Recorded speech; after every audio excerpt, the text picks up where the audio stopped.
2016 में इस टॉपिक से जो प्रश्न आया वो इस प्रकार से है। इसके अनुसार एक गतिशील कण की स्थिति सदिश को vector R is equal to cos omega T X cap sine omega T Y cap से प्रदर्शित किया जाता है जहां ओमेगा कोणीय वेग है। तो क्या कह रहा है, निम्न में से कौन सा कथन सत्य है? वेग तथा त्वरण आर के लंबवत हैं। पहली बात, वेग तथा त्वरण आर के समांतर हैं। आर यानी कि वो वेक्टर जो हमें स्थिति सदिश का वेक्टर दिया है। तीसरा, वेग आर के लंबवत तथा त्वरण की दिशा मूल बिंदु की ओर है। अगला कह रहा है वेग वेक्टर आर के लंबवत तथा त्वरण की दिशा मूल बिंदु से दूर की ओर है। तो इस प्रश्न में जब हम हल करेंगे तो आप देख रहे हो सब में किसकी बात करी, दो बातें हो रही है, वेग तथा त्वरण की बात हो रही है। तो सबसे पहले इस इक्वेशन से हम वेग तथा त्वरण को ज्ञात करेंगे। इसमें जो ये एक्स कैप और वाई कैप दिए हुए हैं इससे कंफ्यूज आप बिल्कुल नहीं होंगे। ये बिल्कुल हमें एक्स दिशा और वाई दिशा को प्रदर्शित कर रहा है, यानी कि हम इसको ऐसे लिख सकते हैं, vector R is equal to cos omega T unit vector I plus sine omega T unit vector J. इसको ऐसे लिखा जा सकता है। तो आर की वैल्यू हमें पता चल गई, तो अब वेग पता कर लेंगे। चूंकि हम जानते हैं वेग v बराबर होगा d upon D T into unit vector R के, हम जानते हैं यही वेग होता है। तो इसका अवकलन करेंगे, यानी कि d अपॉन डी टी, साथ में हमने लिख लिया अंदर cos omega T into unit vector I plus sine omega T into unit vector J. तो अवकलन करें तो हमारे पास वेग आ जाएगा। सबसे पहले कॉस ओमेगा टी का जो अवकलन होता है वो सूत्र आप ध्यान रखिएगा, cos D by D T cos omega T, या कॉस थीटा लिख लेते हैं, कॉस टी लिख लेते हैं, कॉस टी बराबर होता है माइनस साइन टी, ध्यान रखिएगा आप ये। तो D upon D T cos omega T तो क्या हो जाएगा, माइनस साइन ओमेगा टी। लेकिन यहाँ केवल हम t के सापेक्ष अवकलन कर रहे हैं, यहाँ t के साथ ओमेगा भी है, तो आप जानते हैं ओमेगा का भी अवकलन होगा ओमेगा t का, और ओमेगा t का जब अवकलन होगा तो t 1 हो जाएगा, ये क्या आ जाएगा ओमेगा। तो हम लिख सकते हैं माइनस ओमेगा यहाँ पर आ जाएगा। ऐसा हमने पहले भी कई बार करा है, तो आप जानते हैं। आगे देखें, अब इसका अवकलन करें तो साइन ओमेगा टी का अवकलन क्या होगा, कॉस ओमेगा टी, और क्योंकि फिर से ओमेगा टी आया तो ओमेगा आगे आ जाएगा, क्योंकि साइन ओमेगा टी का प्लस कॉस ओमेगा टी होता है, इसलिए बीच में निशान आ जाएगा प्लस का। तो v की वैल्यू आ गई हमारे पास minus omega sine omega T plus omega cos omega T. और इसके जो सदिश हैं इनको बिल्कुल ऐसे कैसे लिख लेंगे, यूनिट वेक्टर आई और यूनिट वेक्टर जे। तो v की हमारे पास जो वैल्यू आ गई वो यदि माइनस ओमेगा यदि हम कॉमन ले लें तो ये हमारे पास आ जाएगी ओमेगा, और साथ में हमारे पास आ गया minus sine omega T into unit vector I plus cos omega T into unit vector J. तो ये हमारे पास वेग का मान आ गया है। अब हमें त्वरण की बात भी कर रहे थे, तो त्वरण भी हम ज्ञात कर लेते हैं। हम जानते हैं त्वरण होता है a इज इक्वल टू होता है D V upon D T. तो d by D T, v की जगह क्या आ जाएगा, यही वाला पूरा पद आ जाएगा, यानी कि ओमेगा, और साथ में क्या आ रहा है, अंदर आ रहा है minus sine omega T into unit vector I plus cos omega T into unit vector J, इस प्रकार से। तो इसका भी अवकलन करेंगे तो देखिए ओमेगा तो बाहर ही आ जाएगा, तो कांस्टेंट है। इनका जब अवकलन करेंगे तो क्या आ जाएगा, साइन ओमेगा टी का अवकलन होता है कॉस ओमेगा टी, तो माइनस है तो माइनस ही रहेगा। साइन ओमेगा टी का हमने कहा क्या आ जाएगा, कॉस ओमेगा टी। फिर इसमें ओमेगा आया है तो यहां पर भी क्या आ जाएगा, ओमेगा आ जाएगा, और यूनिट वेक्टर आई है तो यूनिट वेक्टर आई। मुझे लग रहा है ये डिफरेंशिएशन का पोर्शन आपको जरूर आता होगा, क्योंकि यदि नहीं आता तो हो सकता है आपको थोड़ी प्रॉब्लम हो रही होगी, लेकिन आसान है। साइन ओमेगा टी का अवकलन कॉस ओमेगा टी, पीछे ओमेगा टी है तो ओमेगा टी का अवकलन करेंगे तो टी हट जाता है, ओमेगा आ जाएगा, वो हमने ऐसे लिखा है जैसे हमने पिछले स्टेप पे करा था। अब फिर से यहाँ कॉस ओमेगा टी है तो कॉस ओमेगा टी का अवकलन होता है माइनस साइन ओमेगा टी, और साथ में क्योंकि ओमेगा टी है तो फिर इसके आगे भी क्या आ जाएगा, ओमेगा आ जाएगा, और साथ में यूनिट वेक्टर जे है तो यूनिट वेक्टर जे आ जाएगा। तो इसमें भी आप देख रहे हैं ओमेगा ओमेगा कॉमन है, साथ में माइनस भी कॉमन है, तो हम लिख सकते हैं माइनस ओमेगा को कॉमन लेंगे, बाहर पहले से ओमेगा है तो क्या आ जाएगा, ओमेगा स्क्वायर, और अंदर हमारा क्या आ जाएगा, ये आ जाएगा अंदर cos omega T unit vector I plus sine omega T unit vector J. और cos omega T unit vector I plus sine omega T unit vector J, ये किसके बराबर होता है, आर के बराबर होता है, तो यानी कि ये होगा minus omega square unit vector R. तो अब हमें यहां से क्या क्या बातें पता चल गई। हमें यह बात पता चल गई कि जो त्वरण है वह हमारा जो आर है यानी कि सदिश वेक्टर है उसकी क्या है, विपरीत दिशा में इंगित हो रहा है। माइनस का निशान का अर्थ है कि ये जो वेक्टर ए है ये आर की एग्जैक्ट विपरीत दिशा में है। अब इसको यदि डायग्राम के थ्रू समझा जाए तो हम इस प्रकार से समझ सकते हैं। हमने कहा मान लेते हैं यहां हमारा पोजीशन वेक्टर था, यहां से लेके यहां तक की जो डिस्टेंस थी ये यूनिट वेक्टर क्या होती है हमारी आर। ये हमारा मूल बिंदु होता है ओ, ये कोई बिंदु हो गया पी, इस सदिश का निर्देशांक क्या हो गया यूनिट वेक्टर आर। तो इसकी दिशा क्या होती है, यहां से यहां की तरफ होती है वेक्टर आर की दिशा, ध्यान रखिएगा। जब अब ए क्या है, आर के विपरीत है, यानी कि ए की दिशा क्या होगी, इधर की ओर होगी। ये किसकी दिशा है, वेक्टर ए की दिशा है ये वाली। तो ये कहां है, ओरिजिन की तरफ है, ओरिजिन यानी कि मूल बिंदु की तरफ है। इस हिसाब से यदि इनमें से यदि देखा जाए तो ये कह रहा है जो त्वरण जो है, त्वरण की दिशा मूल बिंदु की ओर है। तो यहां से हमें पता चल गया कि ये वाला ऑप्शन सही है। लेकिन ये कह रहा था वेग आर के लंबवत है।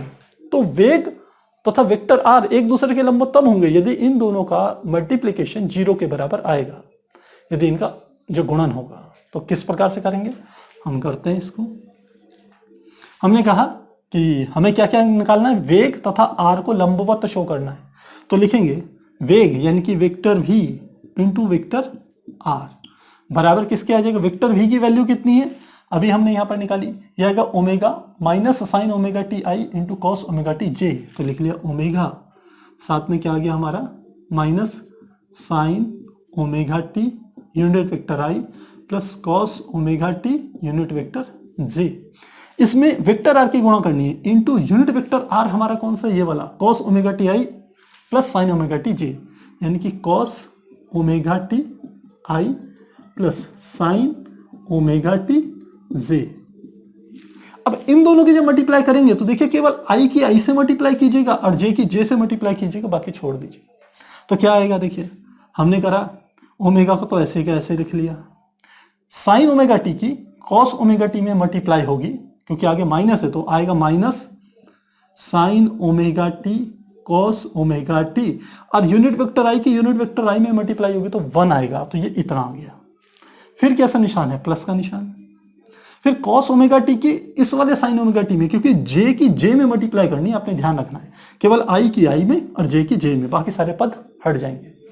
तो कॉस ओमेगा टी की साइन ओमेगा टी में करेंगे तो ये आ गया cos omega T into sine omega T, और जे की जे में होगी डॉट प्रोडक्ट तो 1 के बराबर आ जाएगा। और यहां पर आप देखें तो ये माइनस का sign omega T cos omega T है और ये प्लस का sign omega T cos omega T, इससे ये कट गया, यानी कि ये किसके बराबर हो गया, 0 के बराबर। यदि ये प्रोडक्ट 0 के बराबर आ जाए इसका अर्थ है कि वेग और आर एक दूसरे के क्या होंगे, लंबवत होंगे, लंबवत होंगे। तो यहां हम देख रहे हैं कि जो थर्ड कंडीशन है ये बिल्कुल सेटिस्फाई हो रही है कि वेग वेक्टर आर के लंबवत है, तो त्वरण की जो दिशा है वो मूल बिंदु की ओर है, जो हमने यहां पर प्रदर्शित करी। तो इस प्रकार से हम इस प्रश्न को हल कर सकते हैं। इसी टॉपिक से 2016 में जो प्रश्न आया वो इस प्रकार से है। इसके अनुसार यदि किन्हीं दो सदिशों के योग का परिमाण उनके अंतर के परिमाण के बराबर हो, परिमाण मतलब होता है उसका मैग्नीट्यूड, यानी कि हमें उस समय दिशा नहीं लेनी है, जो दो सदिशों का जो रिजल्टेंट आएगा, परिणामी आएगा, यदि उसका हम केवल परिमाण ले, दिशा ना ले, मैग्नीट्यूड ले, उसकी डायरेक्शन न ले, तो उसे हम परिमाण कहते हैं। तो कहते हैं दो सदिशों के योग का परिमाण उनके अंतर के परिमाण के बराबर है, तो उनके बीच का कोण होगा, हमें कोण ज्ञात करना है। हम इसको सॉल्व करने के लिए मान लेते हैं कि दो सदिश ले लिए, एक है सदिश ए और दूसरा सदिश मैंने ले लिया बी। तो ये कहता है योग यानी कि सदिश ए प्लस सदिश बी, ये क्या हो गया योग, इसका परिमाण बराबर है किसके, इनके अंतर के परिमाण के, यानी कि vector A minus vector B के परिमाण के। तो ये हमें क्या करना है, ज्ञात करना है। तो दो सदिशों के योग का परिमाण कैसे होता है, हम जानते हैं, हमारे पास फॉर्मूला होता है, चूंकि vector A plus vector B का जो परिमाण होता है वो बराबर होता है अंडर रूट वेक्टर ए का स्क्वायर, यानी कि ए के परिमाण का स्क्वायर प्लस बी के परिमाण का square plus 2ab cos theta, जहां थीटा क्या होता है, ए तथा बी के बीच का कोण होता है। ठीक इसी प्रकार से दो सदिशों के जो अंतर का परिमाण होता है वो बराबर उसका फार्मूला होता है बिल्कुल ऐसे ही है, A square plus B square minus 2ab cos theta. अब हमें प्रश्न में क्या कर रहा है, यह दोनों एक दूसरे के बराबर हैं, तो एक दूसरे के बराबर हैं तो हम इसको कैसे लिख सकते हैं, इसको लिख सकते हैं under root A square plus B square plus 2ab cos theta बराबर हो जाएगा किसके, under root A square plus B square minus 2ab cos theta के। दोनों तरफ अंडर रूट हैं तो दोनों तरफ का स्क्वायर करेंगे तो अंडर रूट हट जाएगा, तो क्या आ जाएगा A square plus B square plus 2ab cos theta बराबर होगा A square plus B square minus 2ab cos theta के। तो देखिए ए स्क्वायर से ए स्क्वायर कट जाएगा, एक तरफ लाएंगे तो कट जाएगा, बी स्क्वायर से बी स्क्वायर कट गया, इधर लाएंगे कट जाएगा, यहाँ 2ab प्लस का इधर का 2ab इधर आएगा वो भी प्लस का हो जाएगा, तो ये आ गया 2ab cos theta plus 2ab cos theta, इधर क्या बच गया 0, तो ये 2ab कॉस थीटा कितना हो गया 4ab कॉस थीटा बराबर 0। अब ये पद 0 के बराबर है तो इससे क्या क्या कंडीशंस निकल सकती है, या तो a 0 के बराबर हो, या फिर b 0 के बराबर हो, या फिर cos थीटा 0 के बराबर हो। तो a तथा b तो हमने सदिश लिए हैं, तो इन दोनों को ये तो 0 के बराबर नहीं होंगे, इसका अर्थ है cos थीटा 0 के बराबर हो सकता है। और cos की वैल्यू 0 कब होती है, जब थीटा का मान 90 हो, तो हम लिखते हैं cos थीटा बराबर 0 कब होगा, जबकि यह किसके बराबर हो, cos 90 डिग्री के बराबर हो। तो cos थीटा बराबर यदि cos 90 के है तो इसका मतलब थीटा बराबर क्या हो गया 90 डिग्री। इसका अर्थ है दोनों सदिशों के बीच का जो कोण होगा वो 90 डिग्री के बराबर होगा। इस हिसाब से देखा जाए तो हमारा बी ऑप्शन क्या है, बिल्कुल सही है। तो इस प्रकार से हम इस प्रश्न को हल करें।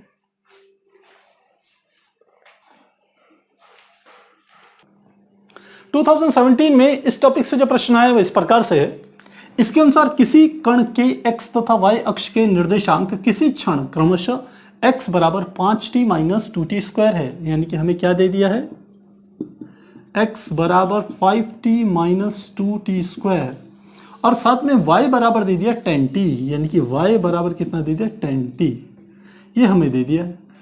यदि एक्स वाई मीटर में तथा t सेकंड में हो तो उसका t बराबर 2 सेकंड पर त्वरण होगा। हमें त्वरण ज्ञात करना है, यानी कि हमें क्या ज्ञात करना है, t बराबर 2 सेकंड पर a का मान क्या होगा ये ज्ञात करना है।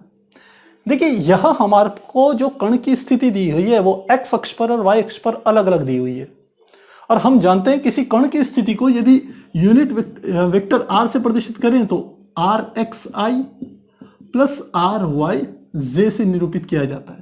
तो इस पद में हमको rx और ry के मान यानी कि x और y के मान अलग अलग दिए हुए हैं, आपको ये समझना है। तो हमें यदि त्वरण निकालना है तो पहले हमें क्या करना पड़ेगा, वेग निकालना पड़ेगा। तो वेग कैसे निकालेंगे, हम जानते हैं इसको लिख सकते हैं v वेक्टर v बराबर होता है dr बटे dt के बराबर होता है, और इसको हम इस प्रकार से लिख सकते हैं, यानी कि x अक्ष पर यदि वेग का घटक निकालें तो ये बराबर किसका हो जाएगा dx बटे dt। तो dx बटे dt निकालें तो d अपॉन dt, और x की वैल्यू कितनी है 5t माइनस 2t स्क्वायर। इसका अवकलन करें तो हमारे पास vx आ जाएगा, तो ये आ जाएगा 5t का जब अवकलन करेंगे तो क्या आ जाएगा केवल 5 माइनस ये आ जाएगा माइनस यह है 2t स्क्वायर, तो 2 गुणा t स्क्वायर का क्या होगा 2 मल्टीप्लाई t की घात 2 माइनस 1। जैसे इसकी क्या होगा 5, इसको लिखेंगे 5 गुणा t की घात 1 माइनस 1, क्योंकि इसका जो सूत्र होता है आपको ध्यान हो, सूत्र हमने पहले भी बताया था d अपॉन dx x की d अपॉन dx यदि x की घात n का करें तो ये होता है n x की घात n माइनस 1। आपको ये फार्मूला ध्यान रखना है। तो ठीक यही हमने यहां पर अप्लाई करा है। यहां पर t की घात कितनी थी 1, तो 1 t की घात 1 माइनस 1, और फिर यहां पर जब करेंगे इस वाले में तो t स्क्वायर में तो 2 गुणा t की घात 2 माइनस 1 ऐसे करेंगे तो क्या आ जाएगा vx बराबर आ जाएगा, यह आ जाएगा 5, क्योंकि t 1 माइनस 1 0 हो गया, घात 0 यानी कि मान किसका आ गया इसका 1 आ गया, माइनस यह गया 2 दूनी 4 और 2 में से 1 गया 1, तो क्या आ गया vx का मान आ गया 5 माइनस 4t। इसी प्रकार वी एक्स के साथ हम वी वाई का मान भी निकाल लेंगे। वी वाई बराबर क्या हो जाएगा, डी वाई बटे डी टी। मुझे लग रहा समझ में आ रहा होगा आपको। जैसे हमने वी एक्स का मान निकाला है वैसे वी वाई का मान भी निकाल लेंगे। तो वी वाई बराबर क्या हो गया, डी वाई बटे डी टी। अब वाई का मान कितना है, 10 टी, तो यानी कि इसको लिख लेंगे वी वाई बराबर डी बटे डी टी 10 टी। तो फिर से वही यही वाला सूत्र लगाएंगे, टी की घात 1 है तो 1 गुणा 1 की घात 1 माइनस 1, यानी कि ये आ जाएगा वी वाई का मान कितना आ जाएगा 10। तो हमें वी एक्स और वी वाई के मान ज्ञात हो गए हैं, पर हमें वेग नहीं निकालना है, हमें तो त्वरण निकालना है। तो हम जानते हैं चूंकि त्वरण बराबर हमारा होता है डी वी बटे डी टी के होता है। अब फिर वेग के हमारे पास दो घटक हैं तो हम त्वरण के भी दो घटक निकालेंगे। कौन कौन से, एक तो आ गया ए एक्स, ये होगा डी वी एक्स बटे डी टी, और दूसरा होगा ए वाई, वो डी वी वाई बटे डी टी आएगा, बिल्कुल जैसे यहां पर कराया हमने, ठीक वैसे। तो डी वी एक्स बटे डी टी निकालें तो ये आ गया डी बटे डी टी, और वी एक्स का मान कितना आया 5 माइनस 4 टी, 5 माइनस 4 टी। तो देखिए जब इस डी टी का 5 का अवकलन करेंगे टी के सापेक्ष 5 का, तो ये तो आ जाएगा 0, और माइनस 4 टी का अवकलन करेंगे तो आ जाएगा -4। तो यानी कि ए एक्स का मान हमारा कितना आ गया -4। इसी प्रकार ए वाई का मान निकालें तो ए वाई बराबर क्या हो जाएगा, जैसे ये D V X upon D T था वैसे हो जाएगा डी वी वाई बटे डी टी। तो ये हो गया डी बटे डी टी, और वी वाई का मान कितना है, ये है 10, तो लिख लेंगे 10, क्योंकि अचर राशि, अचर राशि का अवकलन क्या होगा 0 होगा, तो ए वाई का मान क्या हो गया 0। तो ए एक्स का मान आ गया -4, ए वाई का मान क्या आ गया 0। तो अब आप जानते हैं ए, जैसे मैंने कहा था इसको लिख सकते हैं R X I plus R Y J, वैसे ए को लिख सकते हैं A X I plus A Y J. सारे फॉर्मेट सेम है, चाहे आप स्थिति सदिश को ऐसे प्रदर्शित कीजिए चाहे वेग को प्रदर्शित कीजिए। यदि वेग को प्रदर्शित करना होता तो क्या करते, v is equal to V X I plus V Y J, ऐसे प्रदर्शित करते वेग को, ऐसे त्वरण को कराए। अब केवल वैल्यूज रखनी है आपने, तो क्या आ जाएगा ए एक्स का मान कितना -4, तो -4i प्लस ए वाई का मान कितना है 0, 0 इंटू जे, तो ये तो 0 हो गया, तो त्वरण क्या आ गया ए -4i के बराबर है। तो त्वरण का मान है -4i, और यदि ये इसका परिमाण पूछे तो परिमाण कितना आएगा, ये -4 के बराबर होगा। ये वाला पद हमारा सही होगा, क्योंकि ये तो सदिश रूप में हमने लिखा है इसको, ये तो सदिश रूप में है क्योंकि ये वेक्टर्स लगी हुई हैं, ये सब किस रूप में है, ये सदिश रूप में है। तो सदिश का मान ये आ गया, तो इसका परिमाण क्या हो जाएगा, ये बराबर हमारा आ जाएगा, इसके बराबर आ जाएगा, -4 के बराबर आ जाएगा। तो इस प्रकार से हम क्या करेंगे, इस प्रश्न को हल करेंगे। तो मुझे लगता है काफी आसान है, आपको समझ में आ रहा होगा। ये वेक्टर की यदि आपको जानकारी है कि वेक्टरों का कैसे हम जोड़ते हैं, कैसे घटाते हैं, कैसे वेक्टर के हम कहते हैं वियोजित करते हैं एक्स वाई जेड अक्षों में, तो ये आपके लिए काफी आसान होगा। और यदि नहीं पता होगा तो हो सकता है आपको कुछ यहाँ पर परेशानी हो, लेकिन आप 1-2 बार अभ्यास करेंगे तो आपको अच्छे तरीके से जानकारी हो जाएगी। तो फिर नोट कीजिए आप इसे। 2019 में इस टॉपिक से जो प्रश्न है वो इस प्रकार से, इसके अनुसार दो कण ए तथा बी आर ए तथा आर बी त्रिज्या के वृत्तों पर एक समान वृत्तीय गति कर रहे हैं। इन वृत्तों का केंद्र एक ही है। यदि कणों के वेग यू ए तथा यू बी हो तो उनके कोणीय वेगों का अनुपात क्या होगा जबकि उनका आवर्तकाल समान है। तो क्या दे दिया इन्होंने, दो कण दे दिए ए तथा बी, तो ये ए कण है, ये बी कण है। इनकी त्रिज्याएं क्या दे दी, इसकी आर ए है, इसकी आर बी है, और इन वृत्तों के केंद्र एक समान वृत्तीय गति कर रहे हैं। इन वृत्तों के केंद्र एक ही। इसका अर्थ है कि यदि मैं पहला गोला ये बना दूं, इसकी त्रिज्या कितनी है आर ए, तो दूसरा भी इस प्रकार से है कि इसकी भी जो त्रिज्या है वो आर बी होगी, इनके केंद्र क्या है समान। तो उनके कोणीय वेगों का अनुपात क्या होगा, तो हमें क्या ज्ञात करना है, omega A upon omega V, ये कोणीय वेग होते हैं जबकि उनका आवर्तकाल समान है। आवर्तकाल समान का अर्थ है कि जो टी ए है वो बराबर किसके है, टी बी के।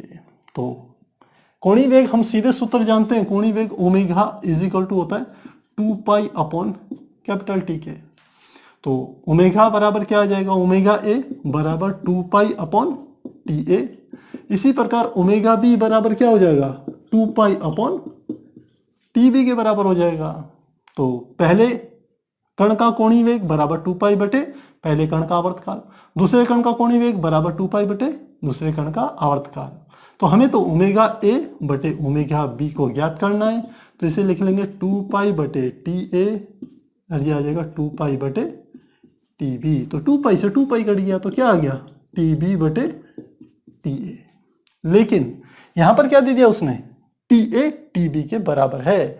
यदि यह दोनों एक दूसरे के बराबर हैं तो क्या लिख लेंगे, डब्ल्यू ए बटे डब्ल्यू बी बराबर क्या आ जाएगा, ये टी बी था और टी ए भी टी बी के बराबर लिख लेते हैं, तो ये कट के कितना आ जाएगा, एक। तो डब्ल्यू ए बटे डब्ल्यू बी बराबर 1, यानी कि डब्ल्यू ए बटे डब्ल्यू बी इसका मान बराबर किसके आ जाएगा, 1:1 के बराबर होगा।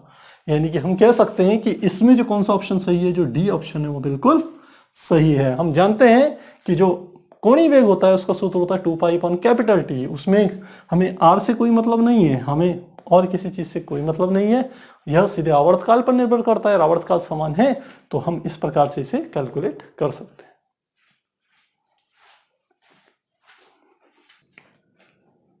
टू 2019 में इस टॉपिक से जो प्रश्न आया वो इस प्रकार से है। इसके अनुसार एक तैराक शांत जल में 20 मीटर प्रति सेकंड के वेग से तैरता है। यानी कि हमारे को क्या दे दिया, हम कह सकते हैं जो तैराक होता है उसको हम कहते हैं स्विमर इंग्लिश में, तो उसका वेग जो है स्विमर का किसके सापेक्ष, जल के सापेक्ष। तो एस डब्ल्यू कितना दे दिया, 20 मीटर पर सेकेंड। तो यहां तक का हो गया हमारा स्टेटमेंट। कहता है एक नदी 10 मीटर प्रति सेकंड के वेग से पूर्व दिशा में बह रही है। यानी कि नदी के वेग को हम भी डब्ल्यू से रिप्रेजेंट कर रहे हैं। डब्ल्यू यानी कि वाटर, नदी का वेग वो है 10 मीटर पर सेकंड, किस दिशा में, ईस्ट, पूर्व दिशा में बह रही है। साथ ही क्या कह रहे हैं, यदि वह नदी दक्षिण किनारे पर खड़ा हो, तो कहां खड़ा है, दक्षिण किनारे पर खड़ा होकर न्यूनतम दूरी से नदी पार करता हो, तो उसे उत्तर दिशा से कितना कोण बनाते हुए तैरना होगा। तो हमें किसकी वैल्यू निकालनी है, मेनली थीटा की। तो प्रश्न को समझें, ये कहता है कि कोई एक नदी हमने ले ली इस प्रकार से, और नदी किस दिशा में बह रही है, यहां पर देखें तो ये ईस्ट दिशा में बह रही है। तो हम यहाँ पर डायग्राम भी बना दें तो आप जानते हैं ये होगा ईस्ट, ये वेस्ट, ये नॉर्थ, ये साउथ। तो नदी किस दिशा में बह रही है, नदी बह रही है पूर्व दिशा में। यानी कि नदी, एक व्यक्ति यहाँ खड़ा है और यहाँ से नदी इस दिशा में बह रही है। ये हमारी कौन सी है, वी डब्ल्यू की डायरेक्शन है। अब यह व्यक्ति यहाँ से इस नदी को सीधे ऐसे पार करना चाह रहा है, न्यूनतम दूरी तो यही होगी जब ये इसे 90 डिग्री का कोण बनाएगा। और ये किस किनारे पर खड़ा है, यह भी इसने बताया है, दक्षिण किनारे पर खड़ा है। तो ये दक्षिण किनारा हमारा ये है, यानी कि ये यहां पर खड़ा है। तो यहां से इसको किधर की ओर जाना है, इधर की ओर जाना है। नदी इस दिशा में बह रही है, तो ये सीधे कब जाएगा, जब यह इस दिशा में तैरना शुरू करेगा। यदि इस दिशा में ऊर्ध्वाधर से मान लेते हैं थीटा डिग्री का कोण बनाते हुए जब ये इस दिशा में तैरेगा, तब नदी के वेग के कारण यह इस दिशा में तैर करके लंबवत क्या करेगा, इस नदी को पार कर पाएगा। तो यहां पर कॉन्सेप्ट आता है आपेक्षिक वेग का। तो आपेक्षिक वेग हम जानते हैं, यदि आपेक्षिक वेग की बात करी जाए तो किसी वस्तु का दूसरी वस्तु का किसी पहली वस्तु के सापेक्ष आपेक्षिक वेग होता है v2 माइनस v1 के बराबर होता है। तो ठीक इसी प्रकार यदि हम यहां पर ये नियम अप्लाई करें तो तैराक का यानी कि स्विमर का जल के सापेक्ष जो वेग होगा वो किसके बराबर होगा, vs माइनस vw, इसके बराबर होगा। हमें तो ये निकालना है, ये vs वेग है जिससे ये थीटा कोण बनाते हुए इधर की ओर तैरेगा। तो हमें ये निकालना है कि ये स्विमर कितने वेग से तैरेगा, ये कोण हमें ज्ञात करना है इसका। तो यहां से यदि vs का मान निकालना चाहे तो vw इधर की ओर चल जाएगा। तो vs बराबर क्या आ जाएगा, ये आ जाएगा vsw प्लस vw के बराबर होगा। पर ऐसा नहीं है कि ये वेग निकालने के लिए सीधे हम इनको जोड़ दें कि इसका मान है 20, इसका मान है 10, सीधे जोड़ दिया 30 आ गया। ऐसे नहीं जोड़ेंगे क्योंकि सदिश राशियां हैं, अदिश नहीं। अदिश होती तो सीधे जोड़ देते।